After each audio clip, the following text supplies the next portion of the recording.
We're going to get the Wrestling Nostalgia Show underway, and boy, is it one that I've been excited for quite some time. It is part one of my Stone Cold versus The Rock Wrestling Nostalgia series, and that is covering WrestleMania 15, the build up to it, of course, the match itself. Audio is, of course, going to be included, so I can't wait to share that with you guys as we journey back to March 28th, 1999 in Philadelphia, Pennsylvania for the WWF Championship between The Rock and Stone Cold Steve Austin, their very first WrestleMania. And we're going to get to that in just a minute. But first, a quick word from the sponsor, and then we're going to dive right into the show. So stay right here. You're not going to want to miss it.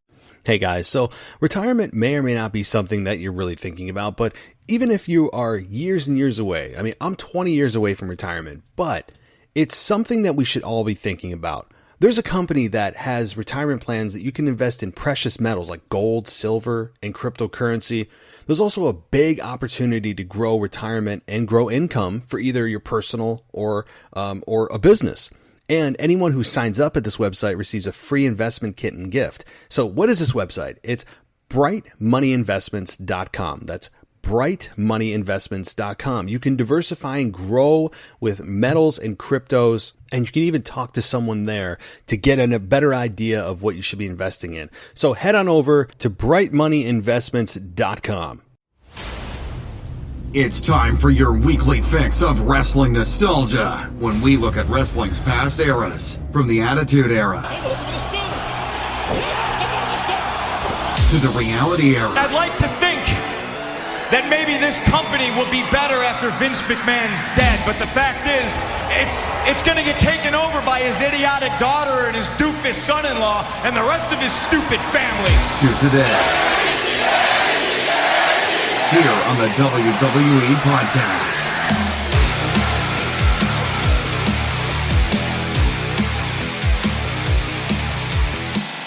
Welcome to the WWE Podcast, guys. It's Wrestling Nostalgia Night. And boy, you talk about going back in time for a rivalry worth discussing. For one of the biggest, one of the best of all time, The Rock, Stone Cold Steve Austin, WrestleMania 15, one of a three-part series. The next one will be 17, obviously, and then capping it off with the culmination of Stone Cold Steve Austin's final match at WrestleMania 19 in Seattle, Washington. So we're going to get WrestleMania 15, the main event of WrestleMania 15, and the review and the throwback and the taking you back in my time machine. We can hold hands together as we review and go back to a time when wrestling was much simpler. Wrestling was, just that, wrestling, where characters were larger than life and storylines made sense and things were easier to follow, and we didn't have 3,000 miles an hour in terms of pacing in the match. It was easy to follow. You had an all-star roster, so that certainly helps. But boy, man, do I remember this rivalry, and I remember the very first time that they got together. And this program, the lead up to it, had the biggest Raw moment of all time that took place in my hometown of Albany, New York, at the then Pepsi Arena. And at that time, Stone Cold Steve Austin came in and had the beer bath and brought the beer truck in, and Vince McMahon was swimming in the middle of the ring. And I remember sitting at home saying, why the F am I sitting home? Let's see, so it was 1999. I was 14 years old. So it was hard to watch, even harder to watch years removed, because when you're in the moment and you have that type of roster at your disposal every single Monday night, because back then they didn't have SmackDown, you take it for granted and don't realize how big of a deal it was until it's gone. So as I remove myself, my God, 21 years later, and you realize just how big and magnified that this event is, you say, hey, what the hell was I thinking not going? But I digress. we're moving on to WrestleMania 15 in just a minute. Guys, thank you once again for joining me. And this is the WWE Podcast, the unofficial WWE Podcast. No affiliation with WWE. I've had many people ask that. And to be honest, I have to say that for legal reasons. But this is the unofficial WWE Podcast. I guess it's the official unofficial WWE Podcast. Is that a thing? Can I say that? It's the official unofficial WWE Podcast? Because there's no other unofficial podcasts, right? I don't know. Maybe I'm stretching. But this is a daily show. I can say now that we will be releasing content every single day of the week. And I will be hosting 3 of those shows, as we have other hosts joining me and co-hosts that host themselves that do their own shows. So I'll be on 3, sometimes 4 out of the 7 shows. I like to give the platform and the driver's seat to other people to give them a chance to voice their own opinions and get some different opinions and perspectives and knowledge on this show other than my own. I don't want this to be a one-man show, and it's certainly not, and I'm certainly grateful for all those who are part of the WWE Podcast team as we continue to make this damn thing grow. And I really believe that we are just getting started in the podcast realm, and I'm appreciative of all the support from everybody, even those that criticize the show, because you help still make the show better, whether you realize it or not. When you bitch about the show, it still helps me. So thank you. Continue the negative comments. I mean, I'm not actually asking for them, but I do take them and use them to improve the show, because I don't take any of it personally. Everybody has their own podcast they listen to, an own style they like, and own voices and everything else, and I get it. So any type of negative feedback, I just take it and go, hey, well, okay, maybe that is something I can improve, even if your lack of kindness is being used for my advantage. Well, that's just the way it is. So thank you guys and I do get a lot of positive comments. I do, of course. This is the nature of the beast, where you get these comments that are just, like, come on, bro. Just, it's the internet. It's the internet. So, anyway, guys, welcome to the show. And this is going to be a daily show. And also, if you want a video podcast and you want to say, hey, what about video on your show? Yeah, I do that. And that is on the Raw Reviews. And it's exclusive right now to Patreon members, Patreon subscribers on patreon.com/WWE podcast, where you can get the entire Raw Review show. Well, it's all there for you, right? It's there for you to watch me talk about Monday Night Raw. You can see me as I record the show. And so that's where you can get your video podcast, in addition to anything else that's posted there, is really exclusive, meaning I do a lot of I'm going to be starting to do a lot of small snippet videos, especially with the Rumble coming up. I'm not going to be able to wait with reactions and things like that. So head on over there if you want to get yourself an ad-free experience as well. So thank you guys and all those who have subscribed lately. It's much appreciated. And just one last quick reminder about the schedule for the remainder of the week. As it is the Rumble week, we are going to be doing a AEW and NXT review coming the next couple of days, with Thursday and Friday. Kind of flip-flops between sometimes. Sometimes I get NXT on Thursday or Friday. Either way, both shows will drop within those 1 or 2 days. So keep an eye on that feed, on my feed for those 2 shows, as well as on Saturday. Ashley will be joining me for the official Royal Rumble preview show and prediction show.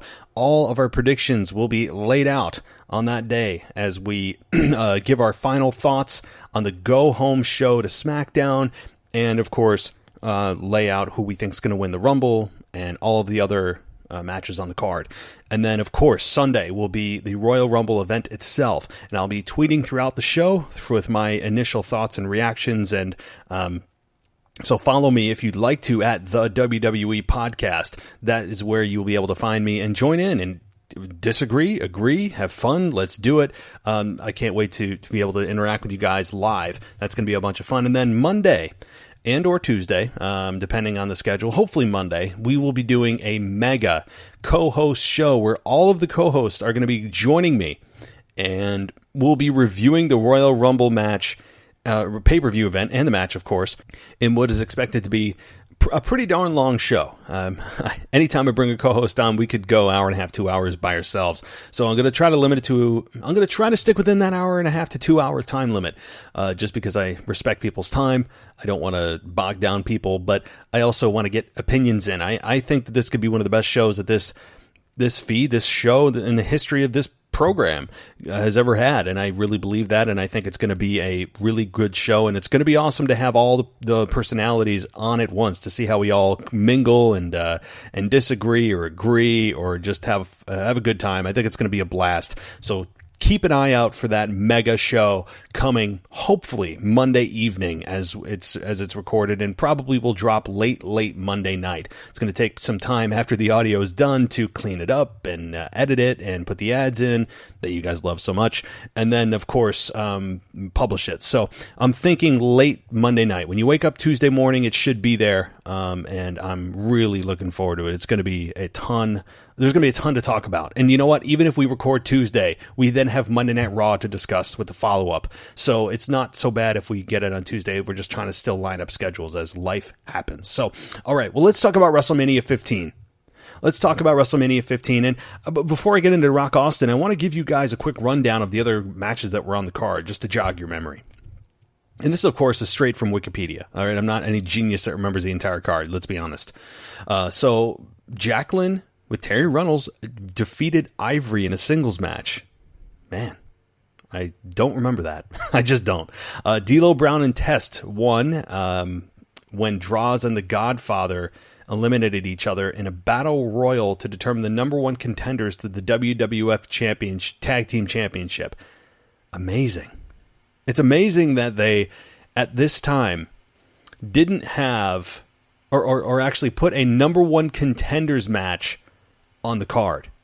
That's crazy, right? I'm fine with it, but I don't. Anybody remember the last time a WrestleMania has been just a number one contender slot and not the blow off? I'm not complaining. I just it's a bit surprising. So anyway, Hardcore Holly defeated Al Snow with Head, of course, and Billy Gunn in a triple threat hardcore match for the WWF Hardcore Championship. Jeff Jarrett and Owen Hart defeated D'Lo Brown and Test in a tag team match for the WWF Tag Team Championship. So we had Jarrett and Owen Hart as tag champions. Butterbean defeated Bart Gunn in the much beloved Brawl for All match. Butterbean defeated Bart Gunn pretty decisively, if I recall correctly. I mean, I remember it going, what is this, and why did he just get his ass kicked so quick? Boy, and you listen to Jim Ross, I mean, he knew, he didn't know, but in years since then, he has admitted very publicly that was a piece of you-know-what idea. And it wasn't great. But anyway, moving on. Mankind defeated Big Show by disqualification, and the winner of that match would become the special guest referee in the main event. So Mankind defeated Big Show by DQ, and so Mankind would be the special referee between Rock and Austin. We're going to get there in just a minute. Road Dogg defeated Goldust, Ken Shamrock, and Val Venus in a Four Corners elimination match for the WWF Intercontinental Championship. Kane with Chyna defeated Triple H by DQ in a singles match. And Sable defeated Tori in a singles match for the WWF Women's Championship. Shane McMahon defeated X-Pac in a match for the WWF European Championship. And then The Undertaker with Paul Bearer defeated Big Boss Man in a Hell in a Cell match. And that, if I recall, was an extremely disturbing sight where The Undertaker actually hung Big Boss Man from the cell as it was being lifted up. And it was basically Big Boss Man was executed that night. It was a disturbing image, right? Imagine that today. Imagine them hanging somebody from a cell. It was insanity. Insane. I just remember that very, very vividly. And then, of course, you had Stone Cold Steve Austin versus The Rock in a no disqualification match for the WWF Championship with Mankind as a special guest referee. And that's the reason we're here. And this match went 16 minutes and 53 seconds. And actually, as I'm going up and down the card, the majority of matches, other than one, were under 10 minutes. Under 10 minutes, which means on average, I'll even say this is overdoing it, but I'll say on average, every match was 10 minutes, right? That, including Stone Cold's, I'm averaging every match in, and that means there were 12 matches, 10 minutes. That means there's 120 minutes of actual wrestling, and you throw the actual promo videos in there, the interviews backstage, the sponsor plugs, all that kind of stuff, the intros, and just general downtime. And you're still looking at maybe 3 hours. So amazing. WrestleMania has gone from basically a 3 hour, 4 hour event to a 7 hour event. It is just insane. So just amazing that is how WrestleMania has morphed into this marathon. But okay, so let's talk about Stone Cold Steve Austin versus The Rock. Now, I can remember this very vividly, and Stone Cold Steve Austin had the championship won from Shawn Michaels at WrestleMania 14, and went on to have a very successful reign, as we all know, in 1998, and eventually was screwed out of the championship. We had The Rock claim the championship, and Austin had been carrying around a smoking skull belt, which they did away with, and The Rock was crowned champion after he feigned being aligned or going against Vince McMahon and eventually joined the corporation. And that was a hell of a heel turn, because the people were getting organically behind The Rock at this time, before he turned. They started to really love him because he was so damn entertaining even as a heel.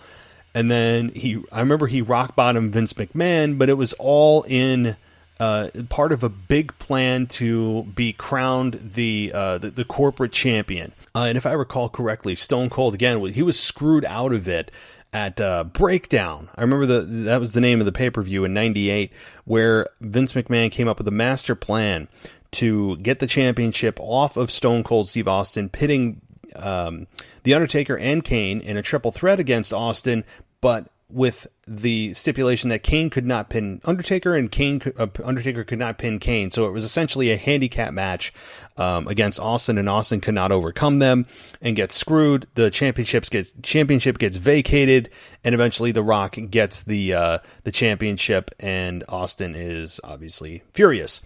Stone Cold would then go on to win the 1999 Royal Rumble by default after Vince McMahon eliminated him, but then Vince waived all rights and privileges as the number one contender, which at the time then Commissioner Shawn Michaels notified Vince McMahon that per the WWE, this mythical object that we have yet to see actually exist or published, due to this rule book, the runner-up would then be the inheritance of all of those privileges and rights as the number one contender. So with Austin being the runner-up, Vince unknowingly waives his rights to Stone Cold Steve Austin, and then we get the St. Valentine's Day Massacre, the introduction of Paul White, the Big Show, and then comes WrestleMania. And so Austin is challenging The Rock for the WWF Championship, and Austin does not yet have a smoking skull belt. That wouldn't come back until Backlash at the following pay-per-view, where Shane McMahon was a special referee, and Austin eventually won that match to get his smoking skull championship back. But after this, the whole abduction of Stephanie would take place, where Vince pretends to be sympathetic towards Austin, asks for his help. Austin saves Stephanie. The higher power storyline is implemented, and then they go to the ladder match with Shane and Vince McMahon. After Vince was revealed to be the higher power, Austin becomes the CEO of WWE and eventually loses control to the McMahons and obviously we continue from there. But as my mind is running from this whole story, that's wow. That whole thing just came to light. It's a pretty wild time in WWE, but boy, were they printing money at this point. They were printing money with shirts and pay-per-view buys and just merchandise, everything else, TV rights, sponsorships, ratings are through the roof. It was a good time, a profitable time to be a WWF wrestler, performer, whatever. So it was a great time. And I remember this match for so many different reasons, other than just, it's the first one of this rivalry. And we realized how good these two can be on this stage, because they are just, as Austin put it, they're peanut butter and jelly. They just are for some reason. They complement each other's styles. This wasn't my favorite of the three, but it was certainly a noteworthy 4 out of 5 star match in my estimation. This also noted, many people don't really think about this when they think about the Austin and Rock first encounter at 15, the return of Jim Ross, who had been out for months with a bout of Bell's palsy after his mom died. We all know what Jim Ross has gone through and continues to go through with Bell's palsy. He's had several rounds of it, which is not good for facial muscles, as we all know. It causes partial facial paralysis, and so I remember though, and as a 14-year-old, when Jim Ross was announced coming back out, I mean, Michael Cole announced that he would be returning to call the main event of Stone Cold versus The Rock. And I remember seeing him as a 14-year-old kid, because they had a shot of him coming down the ramp and or down the aisle, and the crowd received him very warmly. And seeing him, I didn't quite understand at 14 years old. I was thinking, what the hell is wrong with his face? Something's not right. It looks weird. And then, again, I'm 14 years old. I don't know my head from my ass, right? But I remember seeing, not understanding what Bell's palsy was, just kind of thinking like something's not right with JR. But I was so happy to hear him back, and to see him back it felt like Dad was coming home. And look, I love my dad, but it felt as if my TV dad was back. He, as many people have said, was the voice of my childhood on TV. And it was great to see him back. I remember how excited I was and how much he added to that match, as he always does and continues to do in AEW. It's great that JR has a full-time gig, as he's always said he wants to get back in the game. He has a lot left to give. So I give him all the credit in the world for, at his age, still wanting to fight and be in the game. But let's take a little bit of listen to the audio from WrestleMania 15 when Jim Ross was introduced by Michael Cole. Let's just take a listen. Ladies and gentlemen, here to announce the main event, JR, Jim Ross.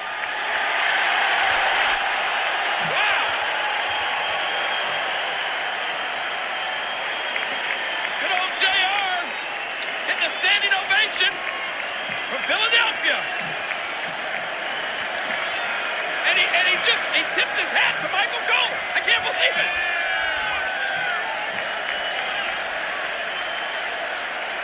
Well, you can't have a WrestleMania, I guess, without good old JR. JR? I just said, you can't have a WrestleMania without JR, and here you are. Okay, I'll tell you what. It is, I can't describe how it feels. Well, there couldn't be a better or bigger match for you to call. Ladies and gentlemen, the following... So that was Jim Ross coming back, and visibly, I mean, look, it's very obvious that something was wrong. And again, at my 14-year-old ignorant self, I'm thinking, like, what the hell? What's happening, right? But it was awesome to hear him back, and I loved it. And he's still my favorite announcer of all time, even to this day. Still my favorite announcer of all time. Just has a gift given to him that can't be duplicated. And so he added so much to this match. So you had JR there. Mankind's a special guest referee, but he didn't come out until later. And so we're going to get into all the audio as we go step by step here. in just a minute. But first, a quick word from the sponsor, and then we're going to jump into the audio, and we're going to live this thing step by step together. So stay right here. Hey guys, so retirement may or may not be something that you're really thinking about, but even if you are years and years away, I mean, I'm 20 years away from retirement, but it's something that we should all be thinking about. There's a company that has retirement plans that you can invest in precious metals like gold, silver, and cryptocurrency. There's also a big opportunity to grow retirement and grow income for either your personal or a business. And anyone who signs up at this website receives a free investment kit and gift. So what is this website? It's brightmoneyinvestments.com. That's brightmoneyinvestments.com. You can diversify and grow with metals and cryptos, and you can even talk to someone there to get a better idea of what you should be investing in. So head on over to brightmoneyinvestments.com. All right, guys, let's jump into this. Let's listen to The Rock's entrance. We'll introduce Stone Cold, and then we're going to get right into the match. Do you smell what The Rock is cooking?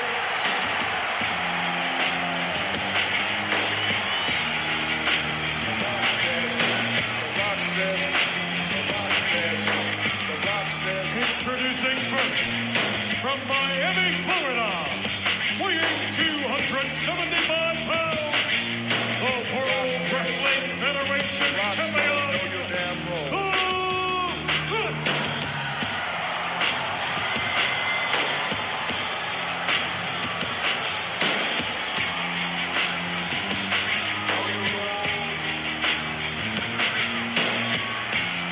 What an athlete. A 27-year-old prodigy. I'm telling you, it's good to be the king, but it's got to be great to be the Rock. The Rock says, know your damn role. The Rock, the number one man in this business. And the reason is over his shoulder. And even you got to admit, JR, it looks so good over the shoulder of the Rock. I mean, he's the epitome of a champion. He's the kind of man you would want represent your organization. Not some beard-swilling, finger-giving idiot like Stone Cold Steve Austin. Admit it, JR. Well, that's your opinion. No doubt The Rock is a gifted athlete. An amazing, amazing specimen.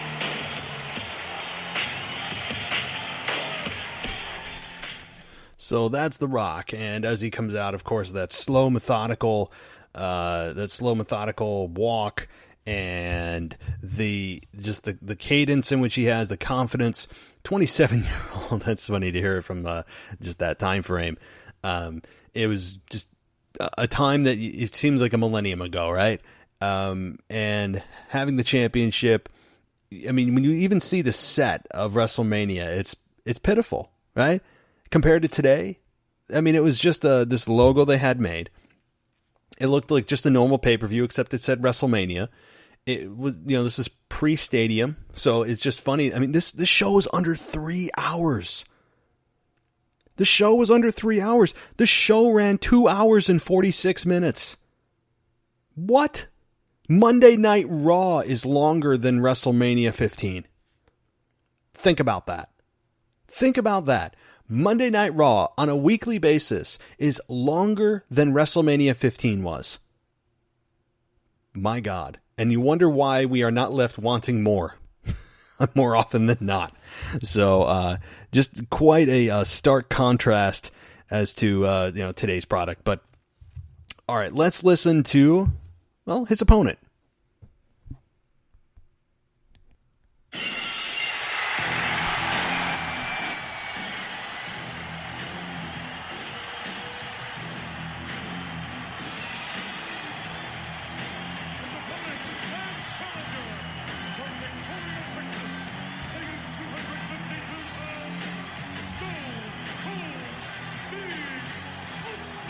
And the rattlesnake is ready. The crowd is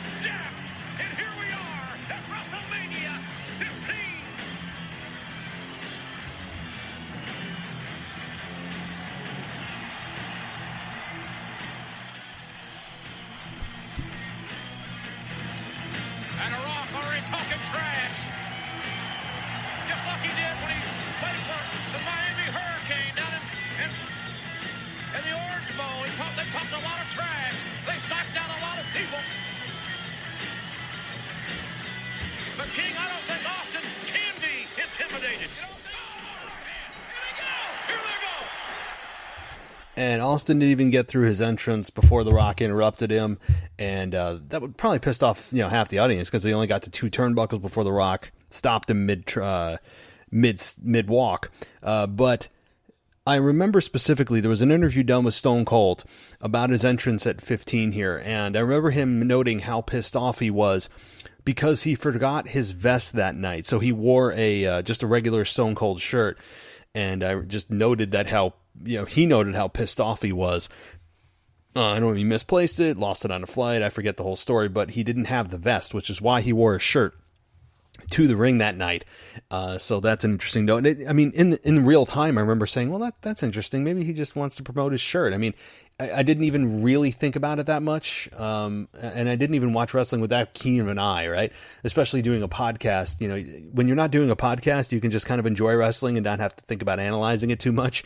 So I didn't really notice it, I guess, in real time, but yeah, that is interesting. So as we get this thing underway, again, this match is only 16 minutes long. It's just insane, how short this is, but it's still brilliant. You had these two battling for the first time on a huge stage, and well, let's just listen to some of the audio, and we can take it from there.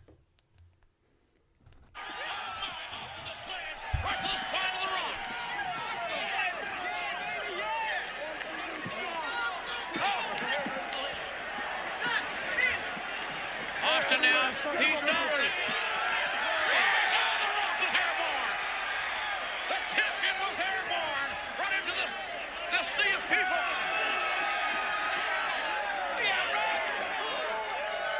Get some security, get some help out there. Get off of him. Hard right hand by the rattlesnake.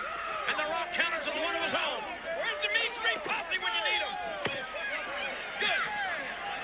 Austin knocked back inside the security barricade here. Oh, yeah. And now The Rock in this no disqualification matchup. Choking Austin with that cable there. Come on, get him up here. See another hanging. Oh, are they going down there? No telling where this is going to end up.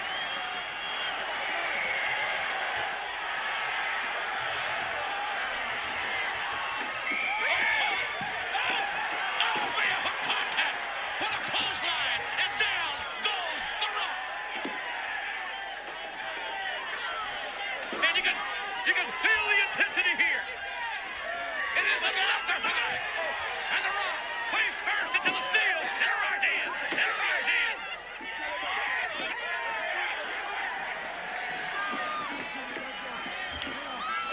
Oh, look out here. Oh, Austin. Oh, my God. Austin's leg.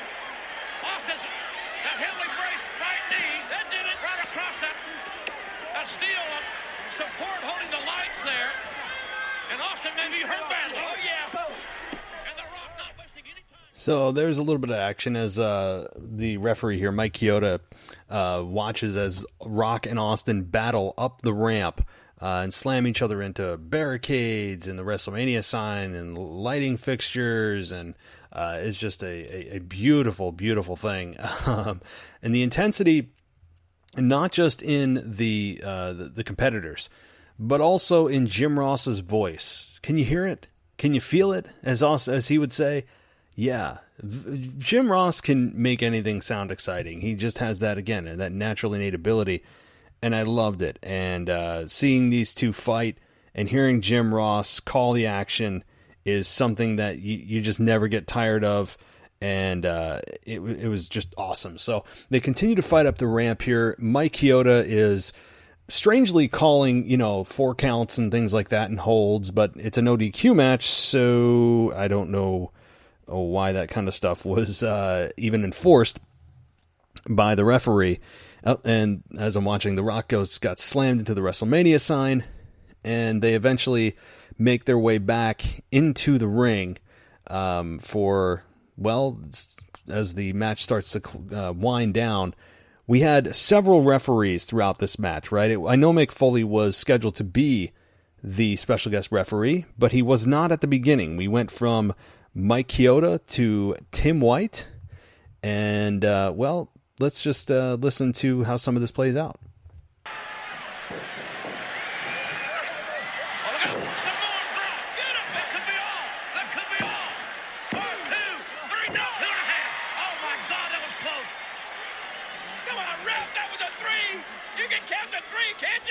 Just inches away from losing. Yeah, lay the smackdown on the ref. The Rock's getting frustrated. Look at Oh, Rock, no! Come on! Wait! Good God, what the hell? No disqualification! No disqualification! The Rock just rock bottom the referee. The starter! The starter! That's it! That's it! The Rattlesnake will do it right here. There's no referee. There's no... There's Earl Hebner. What?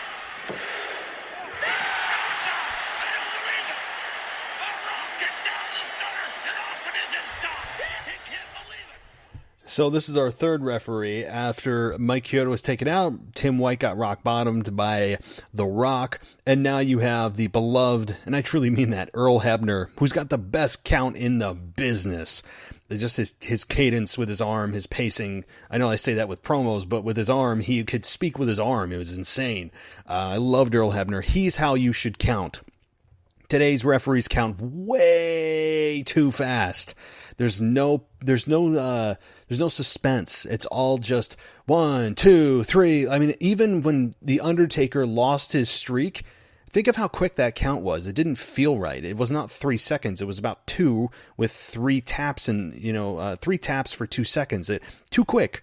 Build some suspense. Those microseconds feel like an eternity. Those matter when you're doing counts. I'm not saying every count has to be super long or unfairly long, but come on. I love Earl Hebner. He's got it down. Earl Hebner has it down. So this match continues as Vince McMahon then makes his presence felt and ends up, well, take a listen.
He's lying right in front of us. Oh, what a shot by The Rock. And a knockdown. Wow. What a magnificent move by The Rock. So there you go. I mean, we're closing in on the end of this match here, but Mankind finally gets himself out there as the fourth referee in the match. Vince gets knocked down by Mankind, and we finally end up getting, well, we're heading towards the conclusion, so let's take a listen as we get a little closer.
So as Stone Cold celebrates here, Vince goes into a deep depression, which sets into place the master plan with Kane and Undertaker at breakdown, which sets into higher power, not breakdown.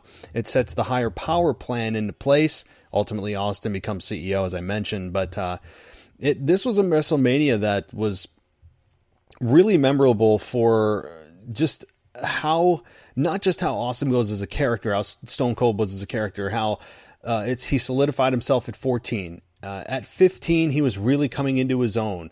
He was really starting to cement a legacy, not just as a champion, but as an icon. And being able to take this business to the next level is really what this WrestleMania stamped. But there's a little more fun to go here at WrestleMania 15, so let's just take a listen. Love this stuff. Folks, mark it down. Mark the 28th. The rattlesnake is back on top of the mountain. There's 20,276, and by God, they love it. He's hurt. Come on, JR, he's hurt. Look at this. Rattlesnake. Look at this. It's toasting the referee, Earl Hebner. He's toasting the fans.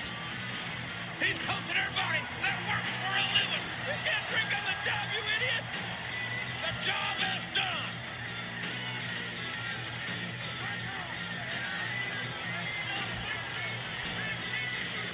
Has Mr. McMahon ever had a sadder day? Has he ever had a worse day, King? No, he hasn't. And this is awful. Long live the rattlesnake. Long live Stone Cold Steve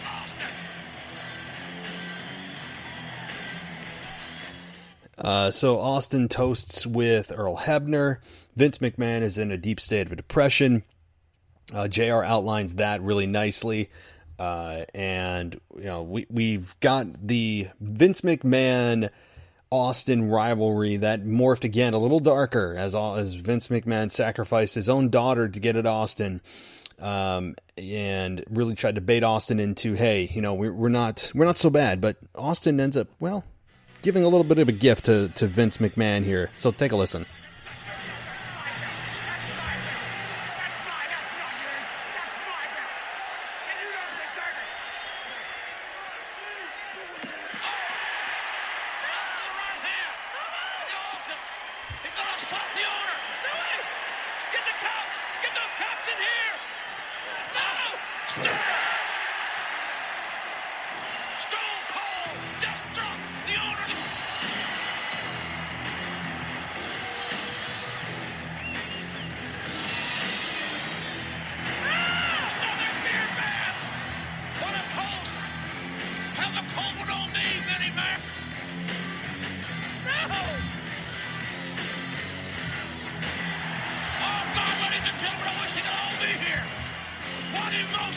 What electricity!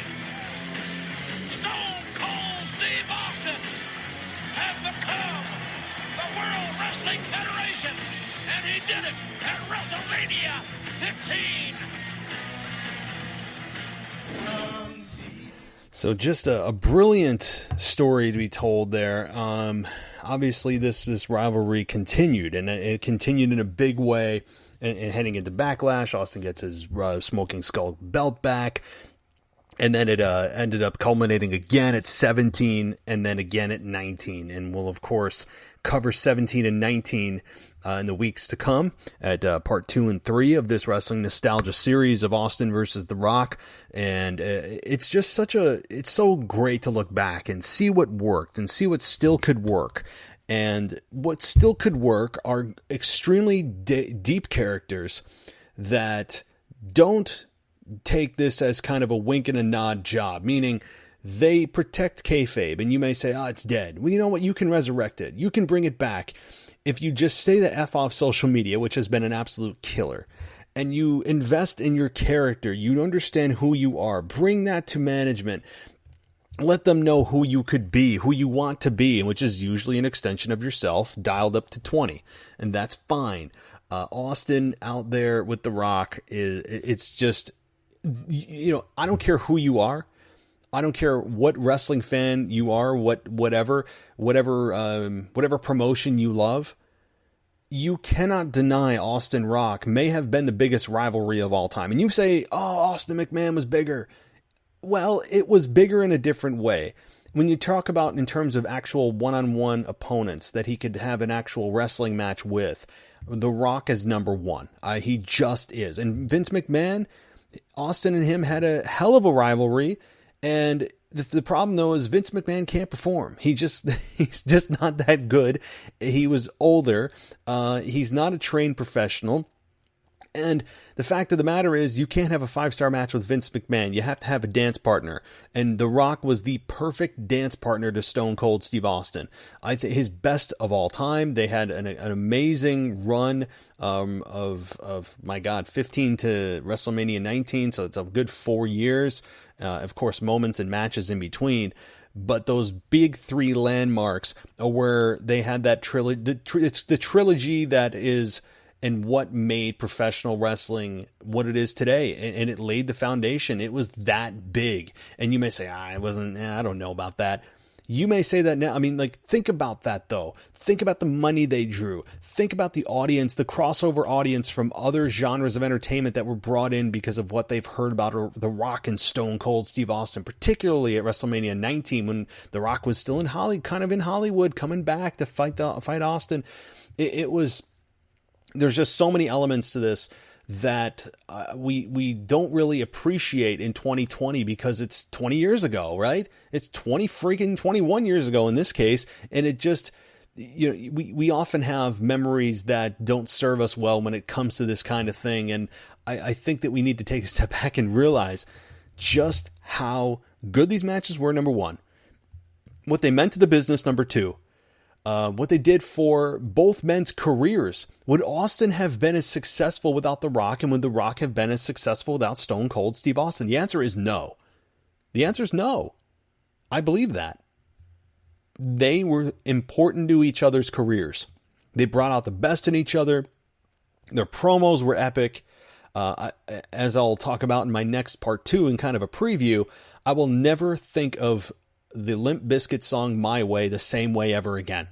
And if you know what I'm talking about, you know what I'm talking about if you've seen this promo of My Way by Limp Bizkit. It was perfectly placed, for the time, perfectly placed for the position of the rivalry in terms of the personal, the personal part of it, not just business. The turn by Austin, right? We don't forget about that. The turn, Austin turned heel at 17. I know I'm getting a little bit ahead of myself, but just as a preview for next time.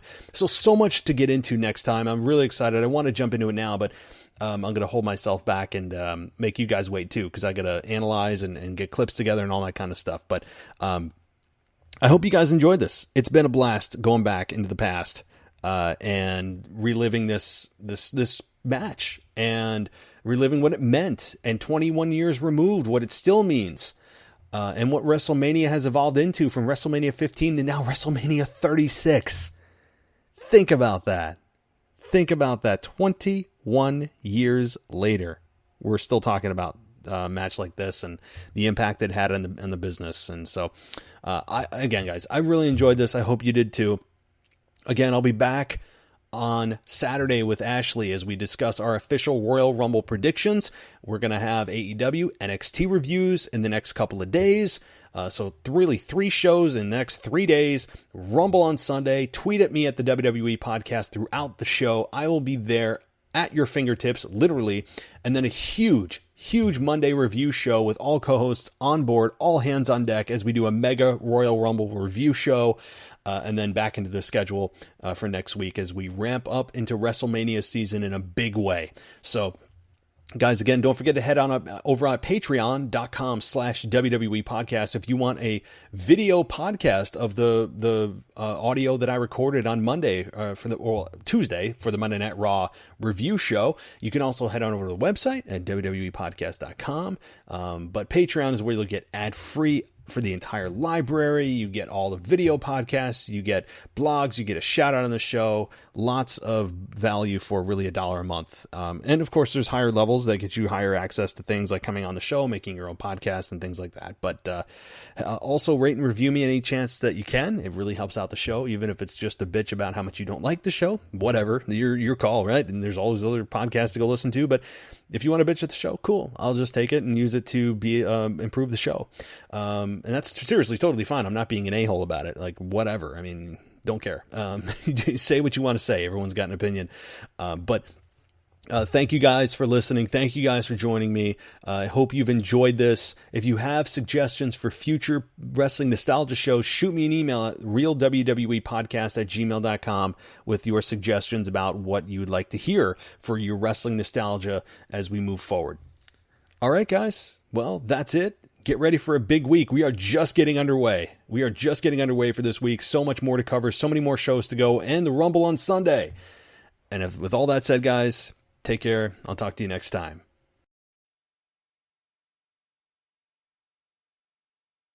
Hey guys, so retirement may or may not be something that you're really thinking about, but even if you are years and years away, I mean, I'm 20 years away from retirement, but it's something that we should all be thinking about. There's a company that has retirement plans that you can invest in precious metals like gold, silver, and cryptocurrency.